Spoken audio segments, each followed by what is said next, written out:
Greetings for the day. Today we are going to deal with the second practical of engineering geology, that is megascopic identification of rock specimen. Once you are aware with the identification of mineral specimen, you can go and study for the rock specimen. So today first we are going to deal with the igneous rocks, then sedimentary rocks and metamorphic rocks.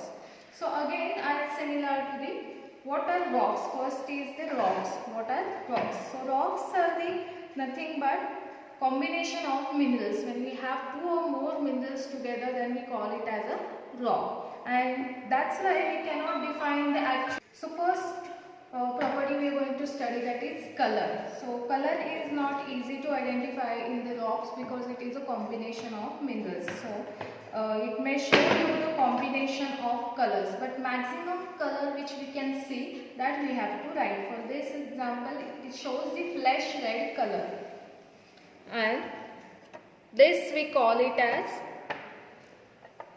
pink color because once it is polished, it will look like pink color, and this will be grey color. So that is how we are going to write the color for the rocks. The next property in igneous rocks is after color is its nature. Whether it is light color, that means acidic, or basic. So acidic rocks are nothing but made up of acid magma which are rich in silica, sodium and potassium. That's why it will have the light color. So this pink color will be the light color, and so its nature will be acidic.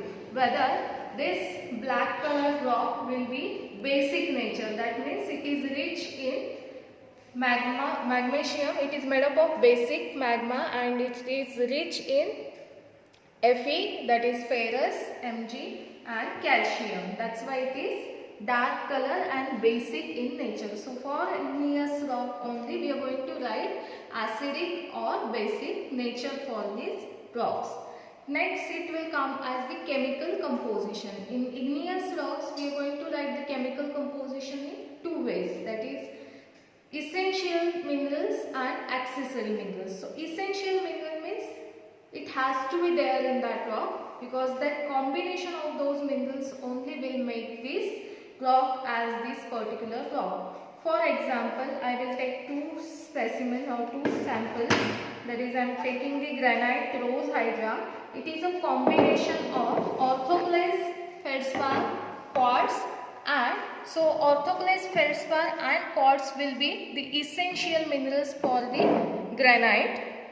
Whether accessory minerals will be other, like for example calcite or any other combination.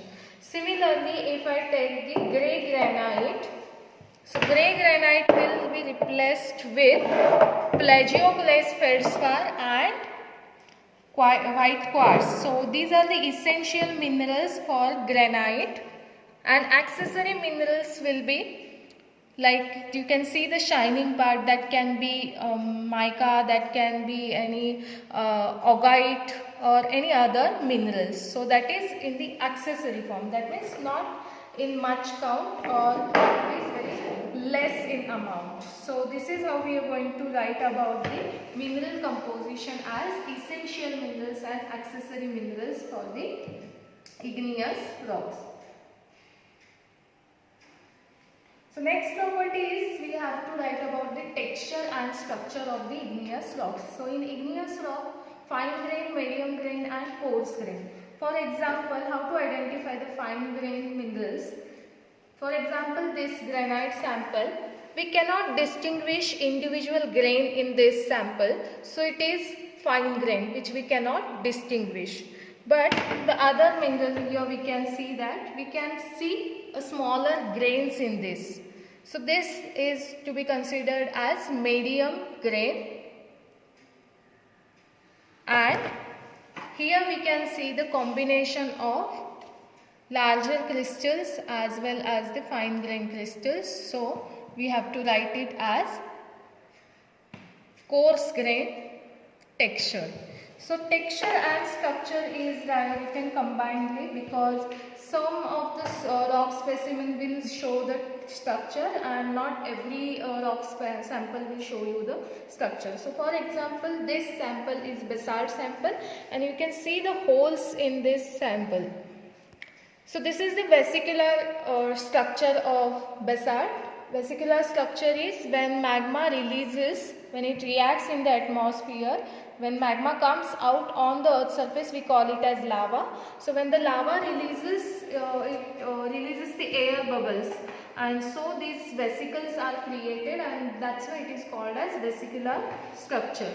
Also, when these vesicles are filled with some secondary minerals, like here you can see that white patches which are filled with the secondary minerals, then such kind of structure is called as amygdaloidal structure.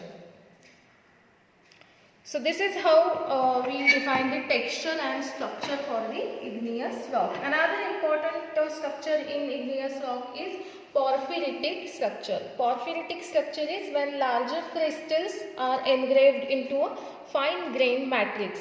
For example, you can imagine the Cadbury nuts, that is Cadbury having the fine grained texture, and when we put the nuts into it, that is the larger crystal. So similarly, you can observe here the larger crystals are engraved here into the other fine grained matrix. So it is called as porphyritic texture. So after the texture, we have the next property, that is occurrence. How these have occurred in the or based on the origin. So based on the origin, they are classified as intrusive or extrusive. So intrusive rocks are formed below the earth's surface, where extrusive rocks are formed above the earth's surface. And intrusive are classified as plutonic, and near to the earth's surface it is hypabasal, and on the earth's surface it is basalt, or on the earth's surface it is volcanic. So here we can see that amygdaloidal and vesicular rocks, these are the both basalt samples, are formed as the extrusive rocks. So these are called as extrusive origin, where granite, which are made up of the well fine grained or well grained texture, it has the well grained texture, and crystals are well developed. So these are called or formed as, one identification is these are well developed, these have well developed crystal faces, and also they are light color because they are formed at a greater depth, and they are formed at a greater depth, that's why they are called as plutonic origin, or you can write intrusive occurrence. So occurrence can be written as intrusive or extrusive. So that's all about igneous rock. Later you can write that name of the rock and uses. So granite or basalt is highly used in the civil engineering for various construction purpose or applications as a building material, and for various purpose in the roadways, railways, building construction, etc. So this is all about igneous rock, and next we are going to deal with the sedimentary rock. So sedimentary rocks are formed as the deposition in layers below the water, and then these rocks are uplifted on the surface. So again, color is the first property. So whatever color you can see, for example this you can write as light brown color, dark color. Here you can write the pink color for sandstone.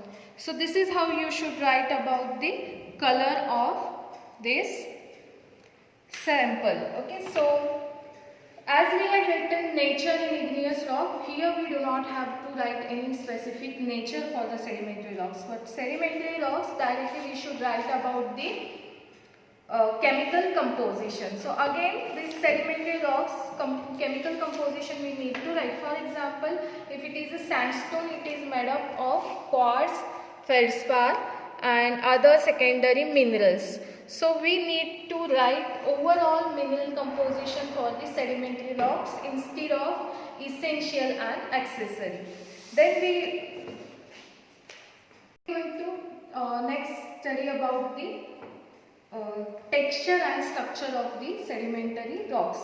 Sedimentary textures are classified as sand, silt or gravels and pebbles. So of course this sandstone is made up of sand, that is medium grain.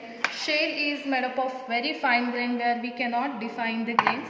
The same way you should write about fine, medium or coarse, or you can also write about sand, silt, gravels or pebbles. So that is all about texture of sedimentary rocks. The next property is structure, and structure in the sedimentary rock is very finely observed. Here you can see in the fossil wood, you can see the layers, and this is called as stratification. When we have the layered formation, we call it as stratification. Also in this specimen, typical specimen that is of the sandstone, here you can observe very fine stratification, and this is called as, when stratification is less than 1 centimeter, it is called as lamination. So here we can see the lamination, the thin layers in the stratification. So this is how you should write about the structure of the sedimentary rocks. After writing the structure of the sedimentary rocks, next property is its occurrence. So depending upon its origin of formation, we can write the occurrence, that is whether it is clastic or non-clastic. So they are classified as clastic and non-clastic. Clastic means physically formed rock and non-clastic is chemically formed rock. So other than limestone and laterite, all other rocks are clastic form, that means mechanically formed. For example, this particular sedimentary rock is conglomerate, which is made up of pebbles and gravels and no chemical activities involved in this. But if we see this limestone, you can see the whitish part. So this is limestone, it is made up of chemicals and we can have the experiment. If I'm going to put this hydrochloric acid on this, hydrochloric acid, and it will give you effervescence. So it is not required to do, but this is how it will react with the limestone, because it is chemically active rock, but it will not react with the shell as it is physically formed rock. So this is the difference between clastic and non-clastic sedimentary rocks. So later you should write about the name of the rocks and then uses of sedimentary rocks. Of course, again in the construction material we can have this rock. Indian ancient structures, monuments are mostly made up of sedimentary rocks. Like for example, Qutub Minar or Red Fort of Delhi is made up of sedimentary rocks, or so on. Even in the South India we have so many temples which are made up of sedimentary rocks. So these are the basic uses of sedimentary rock. We can write sandstone, shale, limestone, fossil wood, laterite, conglomerate. So laterite is also used. Laterite sample is also used for the compound wall structure, very commonly seen in the Maharashtra and Konkan region. Okay. So next we will move to the metamorphic rocks. So metamorphic rocks are the rocks which are formed by pre-existing rocks along with the pressure and temperature conditions in presence of chemically active fluids. So when we get the new rock from the original rock, then we call it as the metamorphic rocks. So again, color is the basic criteria. As it is a ruby cyst, we can see the greenish color. So I am going to write green for this, black for the slate, white for the marble, and little bit brownish or pinkish color for this gneiss sample. So this is how you are going to write the color with the black bands. So color after color, you are going to write for the nature in this metamorphic rock. In this nature,